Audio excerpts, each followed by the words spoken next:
All right. Now, looking at this zoning issue, I mean, this has been a recurring feature in Nigeria's politics, in PDP, and everything that has to do with the elections. So now, I'd like to know why looking at the zoning principle or the principle of zoning when it comes to politics, why would you say that this has remained a sensitive issue within the PDP and even Nigerian politics generally? Once again, first and foremost, I would say thank you for having me. And most importantly, it is very, very good for us all to understand or accept the fact that zoning might not be enshrined in the Nigerian constitution, as it were, but zoning is a measure that politicians all over the world have used as a means of trying to allay the fears that comes with politicking, most especially in the area of trying to accommodate everybody, being to the fact that whether we like it or yes, elections are a game of numbers. And if we're going to go by a game of numbers, zoning is the only possible way whereby you can have minorities being co-opted in the system without issues. Because if you do not zone, there are minority regions in every nation or every democratic setting that will never ever have the shot at leadership because they are what's it called? They are constrained by numbers. And having established that fact, or if I believe I've been able to establish that fact to the understanding of everyone, you will realize that the zoning of the American government, where you see the Democrats and the Republicans, whether they accept it or yes, there is a quiet way of the zoning that causes a balance there. And I think that that is why the zoning is so important, even in the Nigerian demograph. But it's just a pity that we have not been able to do it in a more organized and mature manner, and therefore creating acrimonies that at the end of the day create even more problems for us as a people. But whether we like it or not, I think now the PDP is zoning a presidency to the south. For me, I think it is rather too late to get this getting it right. And like if we go back to 2015, you've realized that the North believed that Jonathan entered into a meeting with everybody and agreed that in 2015 he was going to relinquish the powers of the presidency to the North. And if it was going to relinquish the powers of the presidency to the North on grounds of what zoning, so that they will complete the Yaradua 4-year term. But it is just because people do not really believe, and people the suspicion here and there about the political class, which we do not have any reasons to trust their decisions anyways. It was upon that light that the northern part of Nigeria supported a northern candidature and ensured that although we were in the People's Democratic Party at the time, but it worked clearly against the party, and that has well led us to the APC-led government that we have today. And what we have expected that, okay, since President Buhari had become president, he would respect the zoning structure, finish a 1-year term, and walk away. But the truth is, it was a party thing, and even if it's a party thing, every party wants to start counting their zoning structure from the year they entered into office. And then another question that will be begging for answers will be if it was the Southerner that was the Northerner that was trying to stretch out his tenure of completing an 8-year term, as it were, will the southern part of Nigeria be able to wrestle the power from the Northerner? The answer or the guesses are as good as yours, as your mind directs you. Having said this, it is important for us to note that back in 2023, the People's Democratic Party entered into another frenzy on grounds of zoning. And that frenzy was so deep because we saw a very influential figures, as it were at the time. And the person that was being led by the then River State governor, now the FCT minister, Chimbarisa Wike, who believed that if the zoning structure was not upheld, that he was going to work against the party. He did not hide his feelings. But the truth could not be overemphasized. The committee, the then Benue State governor who led the committee of the zoning of the zoning structure of the People's Democratic Party, he did a very bad job, and that should be established. Because whether you are zoning or not, they should have been clear on where the zoning was going to. If we're zoning to the south, we are now microzoning to the southeast. That should have been established, but that was never established because some persons believed they were smart enough. They were going to make it work on a southern arrangement. We saw all that transpired already from the southern governors that had to merge together, both APC and PDP, to ensure that that meeting that was held in Asaba in August 2022 or so, that they ensured that the presidency must be zoned to the south. Immediately, the presidency was zoned to the south. People from the People's Democratic Party disrespected or disregarded the supposed microzoning of the south, presidency to the south, not just to the south, but to the southeast. But people that felt that they had powers and they had monies jumped in the fray and said it was a southern thing. And people that took opportunity, saw the loopholes, took up advantage of it from the north. And that was how Atiku emerged. And we all know the end of the story. We saw where it led to us. However, that is not the reason why anybody will say one person lost or one person won. The 2023 election was an abysmal representation from the umpire, which was INEC, and that is what led us to where we are.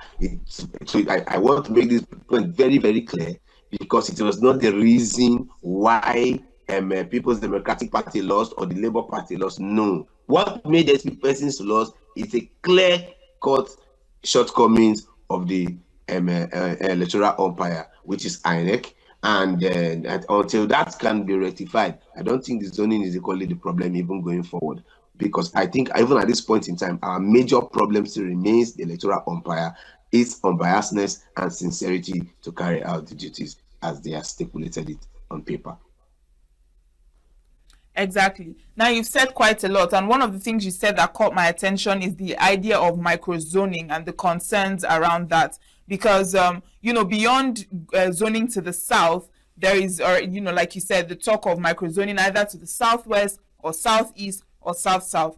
So, do you think that this microzoning issue could end up dividing, the south further? What do you think about, how it hasn't been streamlined yet as to which of the zones are going to be, taken into consideration?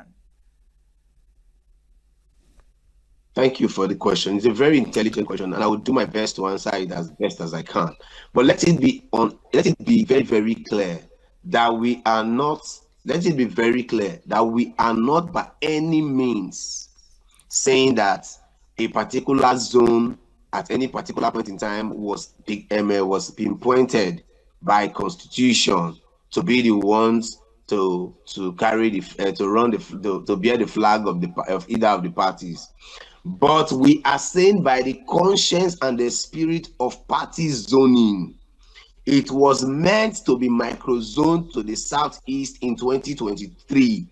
But the pride and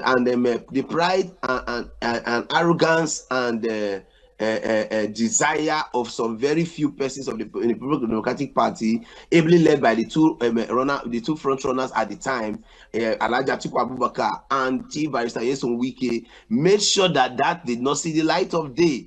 And that is why, if you listen to my first analogy, I clearly put all the blames of the People's Democratic Party on the shoulder of the former governor of Benue State, who was unable to be man enough and sincere enough to say, if the party had if the party needed to ensure that these things work, what was needed to be done was simple: ensure to it that the microzoning would have been equally captured. You should have not let it open, because they're leaving it. That committee leaving it open clearly made it obvious that you were allowing an Atiku Abubakar to be thrown into the fray. And you were believing by your structural arrangement that Barrister Nyesom Wike was definitely going to become the presidential flag bearer. But even when that failed, the rumors still making the round that have never been debunked from 2022 to 2022 to now to date was that the former governor of Rivers State equally opted, after all the noises on air, wanted to become the deputy vice presidential flag bearer of his party. So to a large extent, that would have possibly tilted the election to another dimension, one way or the other. Nobody can clearly say this would have been or that would have been, because only God knows the final say on these issues. But the reality remains that the truth not being overflowed if the People's Democratic Party zoning committee, as led by the then governor of Benue State, had done the needful, which everybody expected him to do, and did not play politics like they will all come out to make excuses tomorrow or today, as it were, and microzone that zoning structure to the southeastern part of Nigeria.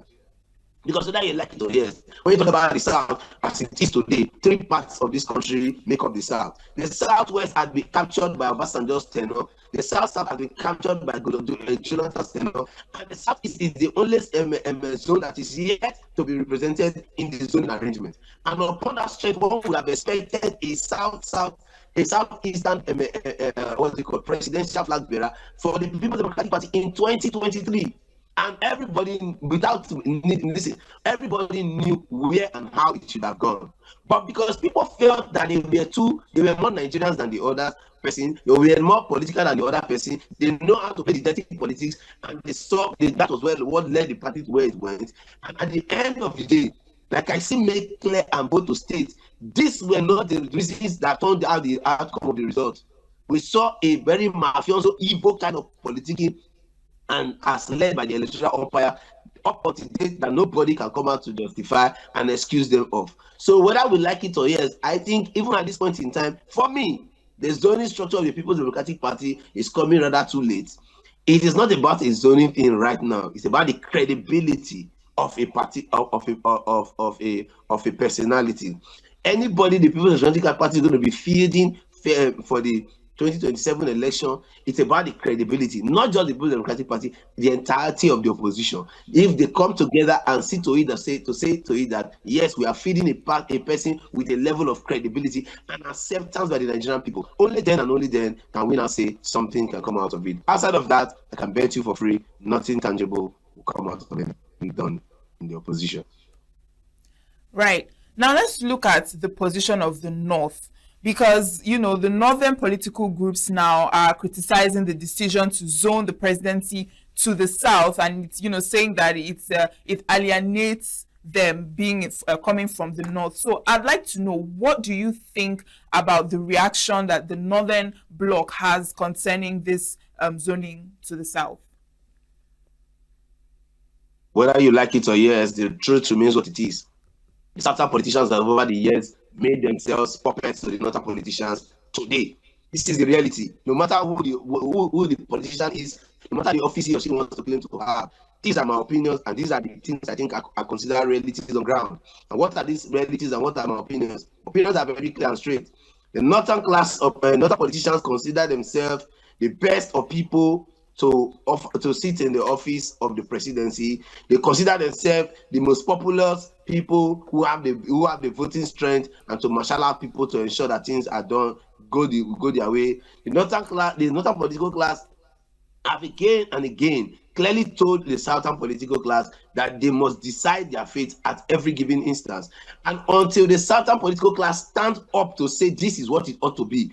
In 2015, we saw the what we would consider the height of betrayal, because we had a country that was running, we had a country that was workable, however, not perfect, but very truthfully to any sincere Nigerian and analyst that wants to be unbiased. I've never been a party member to say at this point in time this was this or this was that, but I'm telling you, based on analysis, that we had a system that was functional, but for gentleman agreements that were breached, did not galvanize itself together and ensured that did not work, that the president at the time did not have a second shot at the presidency, and they stood by it and it worked for them. So for coming out to say a northern group is coming out to cry out now, either the northern group is either ignorant, either the northern group is either too pompous, too proud, and feeling too important in the scheme of things. And I think it is high time people let people understand that Nigeria is a country for all, not a country for a selected few. However, we are one of those people who at some point in time advocated for competency as against zoning and all. But whether we like it or yes, this is our reality. And what is that reality that faces all of us? The reality is the fact that today, as it is, the presidency has been zoned to the south by virtue of gentleman arrangement. But to what end is the presidency being zoned to the south? To what end? How is it going to affect things? That is most important. It's not just about zoning presidency to the south and say on paper we zone the presidency to the south. Who is going to fly the party's ticket? On top of that, the south already, the ruling party, which is leading us in a very disastrous dimension today as a government, is already upon the path with a southern representative. in the person of President Bola Ahmed Tinubu. Now, if you are bringing the Southern, who is the Southern? And upon what platform is the Southern going to function and going to give a reasonable competition to the already existing the party in power? That is one question. Secondly, if the People's Democratic Party should be taken seriously, why is it ensuring now that he wants to come out loud, the loudness of his voice, to zone the presidency to the south? When you had the opportunity to make it happen, you did not make it happen. Is it now that the party is almost in comatose? Where you are sending the party to the presidency to the south, then as you are sending the party to the presidency to the south, with all the structures on ground tilting and pointing to where it is, where we are seeing it. Come on, I think for me, the People's Democratic Party is at this point in time seemingly joke. They've got to do more than just talk. They've got to do more than just bring out statements on paper. And until they have done more than all of these, only then can people start considering them an opposition that should be taken seriously. Up until then, I think it is but a joke for me. All right, thank you so much. I mean, there is so much to unpack concerning this conversation around the PDP zoning presidency to the south. But for now, we're going to end it here because we've run out of time. But thank you so much for your insightful conversation on this. It's a pleasure to have you. Always my pleasure. Thank you for having me. All right, we'll be back in a moment. Do stay with us.